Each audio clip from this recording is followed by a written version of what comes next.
ಬನ್ನಿ ಸೈಡ್ಗೆ ಬನ್ನಿ ಹಂಗೆ ನೀನು ಈ ಕಡೆ ಬಾ ನೀನು ಬಾ.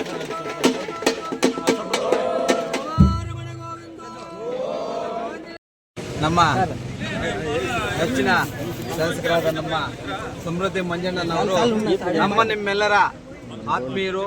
ಅದೇ ರೀತಿಯಾಗಿ ನಮ್ಮ ಕನಸು ನನಸು ಏನು ಹೇಳ್ತಾ ಇದೀವಿ, ನಮ್ಮ ಕನಸು ನನಸು ಮಾಡಿದ 20 ವರ್ಷದ ನಮ್ಮ ಕನಸನ್ನ ನನಸು ಮಾಡಿದ್ದಾರೆ.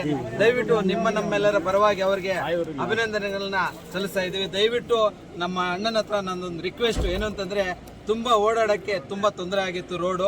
ನಾನು ಯೂಟ್ಯೂಬ್ ಮಾಡಿದ್ ನಿಜ, ನನಗೆ ನನ್ನ ಕ್ಷಮಿಸಬೇಕು, ನಮ್ಮ ಅಣ್ಣ ಅವ್ರು ಕ್ಷಮಿಸಬೇಕು ಅಂತ ಹೇಳಿ ಅದೇ ನಮ್ಮ ಕ್ಷಮಿಸಬೇಕು. ಇವಾಗ 20 ವರ್ಷ ಯಾರೇ ಆದ್ರೂ ಈ 4 ಟರ್ಮ್ MLA ಆಗಿದ್ರು ಯಾರು ಮಾಡಲಿಲ್ಲ ಸಾಧನೆಯನ್ನ ನಮ್ಗೆ ಮಾಡಿಕೊಟ್ಟಿದ್ದಾರೆ. ದಯವಿಟ್ಟು ಅವ್ರಿಗೆ ನಾವು ಚಿರಋಣಿ ಆಗಿರ್ತೀವಿ ಅಂತ ನನ್ನ 2 ಮಾತು ಮುಗಿಸ್ತಾ ಇದ್ದೀನಿ. ಜೈ ಸಮೃದ್ಧಿ ಮಂಜಣ್ಣ, ಜೈ ಸಮೃದ್ಧಿ ಮಂಜಣ್ಣ, ಜೈ ಸಮೃದ್ಧಿ